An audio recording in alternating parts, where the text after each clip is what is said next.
বিকল্প ব্যবস্থা নেই। কোথায় যাব, কিভাবে সংসার চালাবো, কি করব বুঝতে পারছি না। বুলডোজার চালিয়ে দোকান ভেঙে দিতেই ক্যামেরার সামনে হাউমাউ করে কান্নায় ভেঙে পড়লেন এক মহিলা ব্যবসায়ী।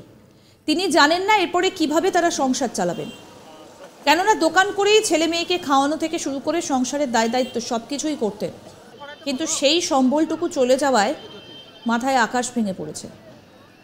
রাস্তা দখল করে গজিয়ে উঠেছে বহু বেআইনি অস্থায়ী দোকান, কোথাও আবার যাতায়াতের পথ দখল করে বসে আছেন দোকানদাররা। এই অবস্থায় জবরদখল সরাতে উদ্যোগী প্রশাসন। তারই মধ্যে এবার শিলিগুড়িতে চলল বুলডোজার। ভেঙে গুড়িয়ে দেওয়া হলো একের পর এক দোকানপাট। পথে নেমে জবরদখলকারীদের সতর্ক করলেন প্রশাসনের আধিকারিকরা।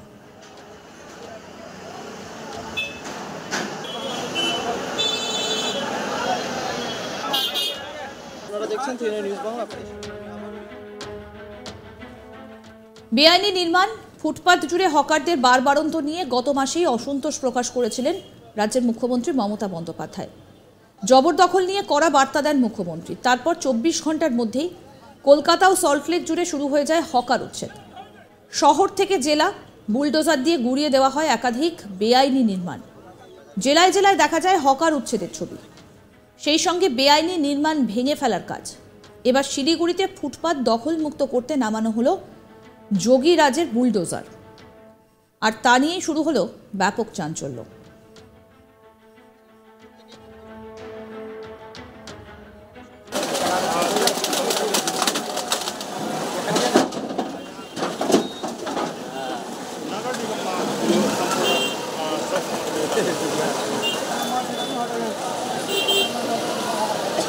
বলো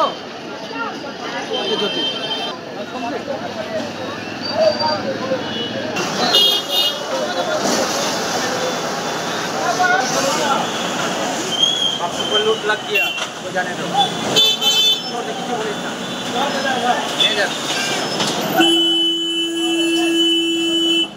শনিবার বৃষ্টি উপেক্ষা করে রণসজ্জায় ফের একবার অবৈধ নির্মাণের বিরুদ্ধে অভিযান চালালো শিলিগুড়ি পুর নিগম। এদিন অভিযান চালানো হয় 3 নম্বর ওয়ার্ডের নিবেদিতা রোডে এবং গুরুং বস্তি বাজারে। অভিযান চালিয়ে রাস্তার উপর বসে থাকা বাজার সহ একাধিক দোকান ঘরের বেশ কিছুটা অংশ ভেঙে ফেলা হয়। ঘটনায় সরব হয়েছেন ব্যবসায়ীরা। তারা জানান, কোনো নোটিশ ছাড়াই অভিযান চালানো হয়েছে। নোটিশ না দিয়েই দোকান ভেঙে দেওয়া হলো।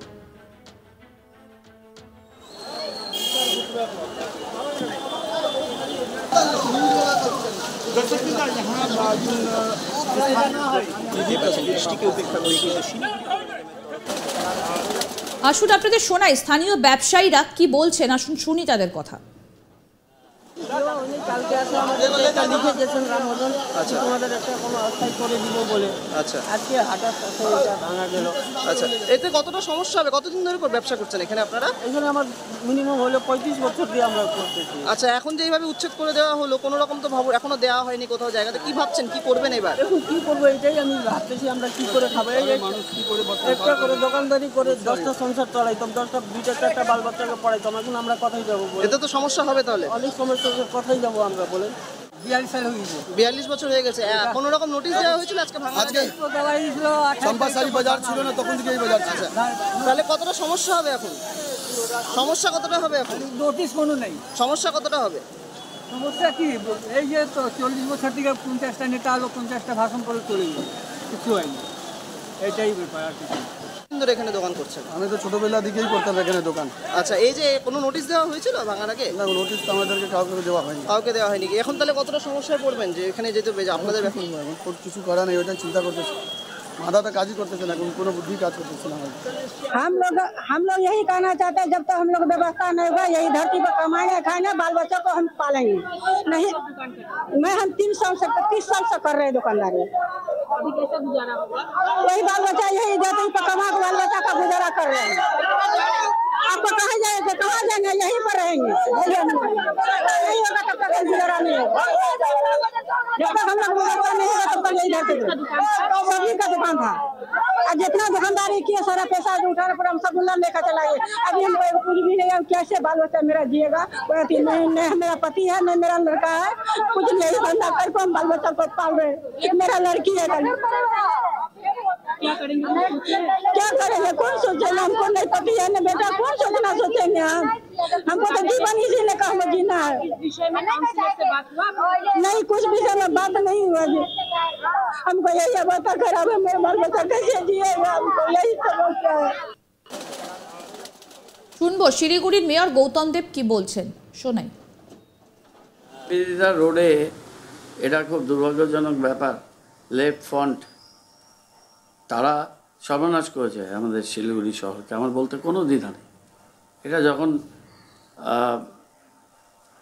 আমি 13 থেকে 16 সাল যখন এজেডিএ চেয়ারম্যান ছিলাম, মাননীয় মুখ্যমন্ত্রী ও তার অনুমোদন ছিল, আমরা গুরুমবস্তি থেকে মোহরগা গুলমা 20 কোটি টাকা দিয়ে ওই রাস্তাটা বানানো হয়েছিল। এখন পিডব্লিউডি রাস্তাটা বানাবে, ওটা 4 লেনিং হচ্ছে। কিন্তু রাস্তা বানানোর পর 2, 3, 45, 46 চম্পাশাড়ি টোটাল স্টেজটা ছিল দীর্ঘদিন সিপিআইএমের দখলে। বড় কমিটির চেয়ারপারসন, নাম বলছি না, সিপিআইএমের ভদ্রমহিলা ছিলেন। আমাদের এক্স মেয়র এমআইসি 45 নম্বরে ছিলেন, এখনও আছেন।